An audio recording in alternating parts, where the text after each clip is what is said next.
在利益至上的 F1，梅奔为了优势最大化，将2号车手的功效直接拉满，博塔斯甚至不能追逐哪怕是1分的最快圈速。而当车手不能追逐速度，离开也就成了定局。在贡献了一杆青苔的名场面之后，博塔斯彻底躺平，开始养生，以至于大家都觉得他菜，不如这个，不如那个，甚至刚进围场的小年轻都能随意拍他的头盔，以示不满。只有当他在 T2 里恶作剧詹姆斯一比直到环视比神时，人们才会想起当年的瓦尔特里也是一个精彩绝艳的追风少年。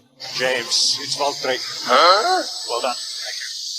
Yeah, to whom it may concern, thank you.